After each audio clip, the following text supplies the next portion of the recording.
Kenapa yang dikejar malah Gala, bukan Aisyah? Yaitu beliau ini make up story atau dianggap membuat-buat cerita. Baik-baik, tidak meminta izin dan nggak pernah melamar.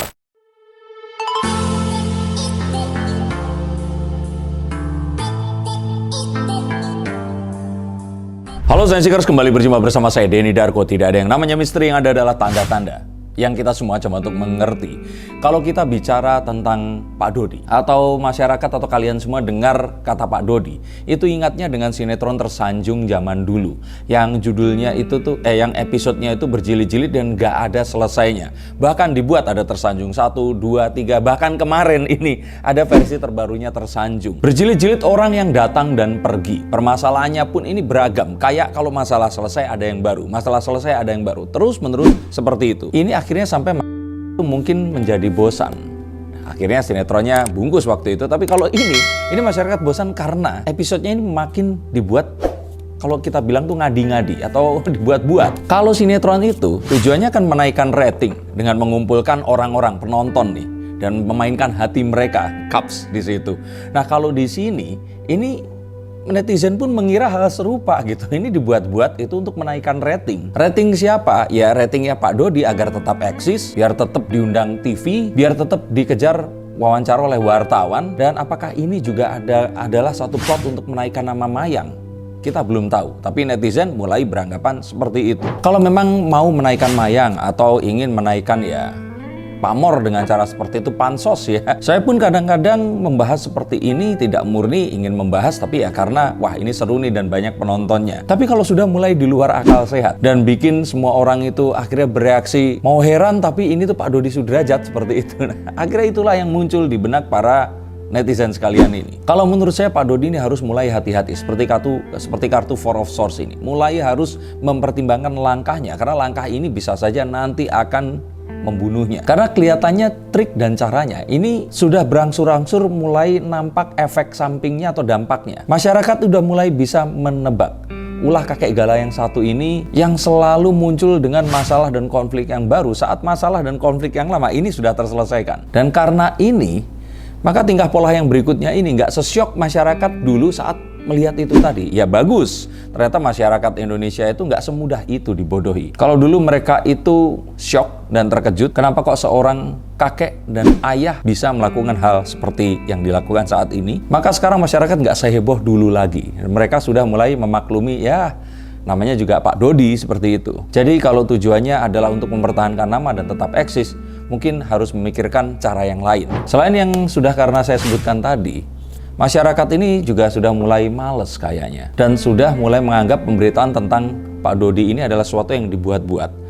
Dan kayaknya ya udahlah cuekin aja. Masyarakat ini mulai memilih untuk lebih mendengarkan dan melihat berita tentang tumbuh kembang si Gala ini tadi. Dan itu semua karena apa yang dilakukan oleh Pak Dodi ini mulai receh dan nggak relevan. Kayaknya penulis skenarionya perlu yang baru. Kata netizen seperti itu. Ini kayak hal-hal yang seharusnya nggak perlu diurus. Ini malah diurus dan diributkan. Yuk kita bahas satu-satu.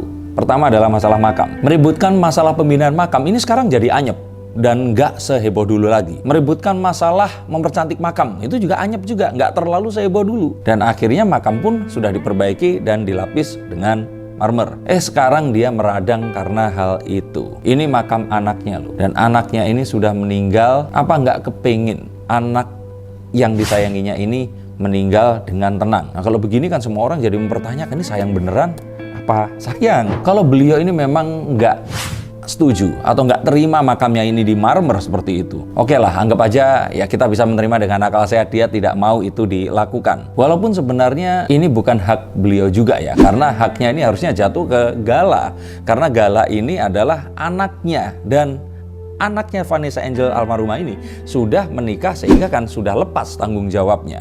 Nah karena Gala ini masih kecil, maka kan kita kembalikan ke walinya dan pengadilan menunjuk Pak Haji.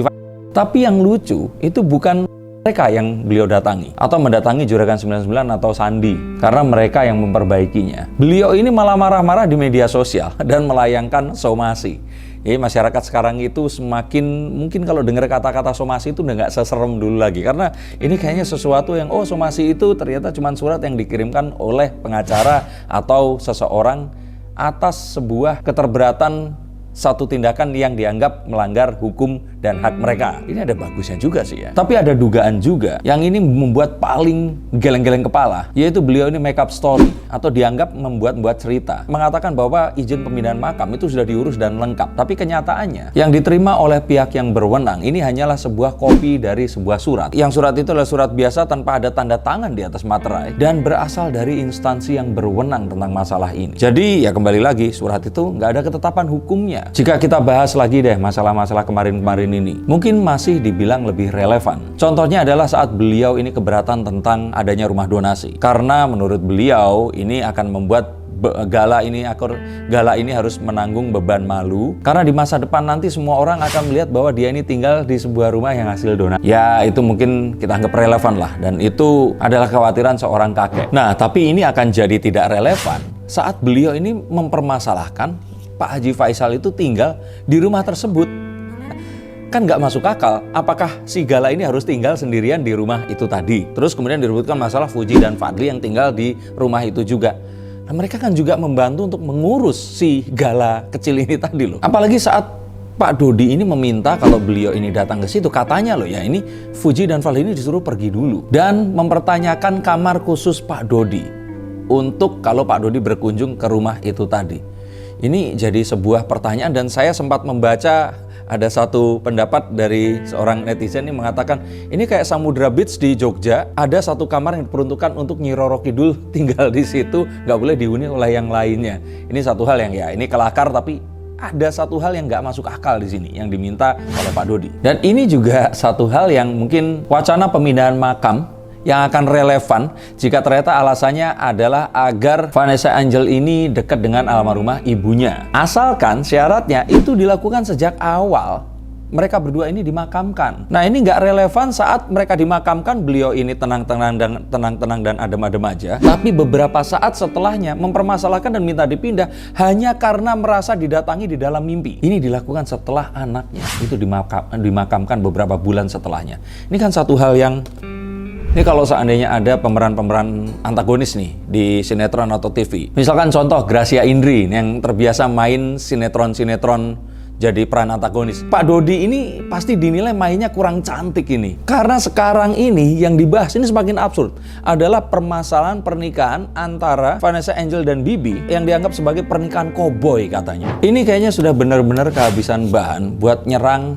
Pak Faisal. Dan walaupun ini dilakukan bertubi-tubi kayak nggak ada berhenti, kita sama-sama tahu bahwa pernikahan ini dilakukan lebih dari 1 tahun sebelumnya. Sudah membuahkan seorang anak yang saat ini usianya Gala itu sudah 2 tahun. Terus kenapa baru dipermasalahkan sekarang? Kalau memang dia nggak setuju anaknya ini dinikahi dengan cara yang seperti itu, atau yang dikatakan bahwa anaknya ini kayak diambil dari jalanan, kenapa nggak pernikahan itu dicegah atau digagalkan dari dulu aja? Atau hamin berapa sebelum pernikahan, ini kan bisa langsung digagalkan. Kayaknya dulu itu kayak adem-adem aja, sekarang ini kayak berani untuk melarang ini, melarang itu, nggak boleh ini, nggak boleh itu, minta izin ini, minta izin itu. Kalau dilihat beliau ini seberani itu sekarang, kenapa dulu beliau nggak berani hanya menggagalkan saja agar ya mereka ini nggak menikah? Yang lebih lucu adalah dari jejak digital, dulu saat dua anaknya ini tadi menikah, dua anak ya kan, anak menantu kan ya, ini Pak Dodi itu kelihatan fine-fine aja, santai. Dan salah satunya yang terbukti dalam sebuah momen video yang diambil saat lebaran, yang terlihat Pak Dodi ini tersenyum sangat lebar saat diberikan THR oleh almarhum Bibi. Dan mereka ini terlihat akrab bercanda. Nah, jadi lucu kan? Dan kejadian sekarang saat Pak Dodi ini hubungannya nggak baik dengan Pak Faisal, Pak Dodi menyalahkan Pak Faisal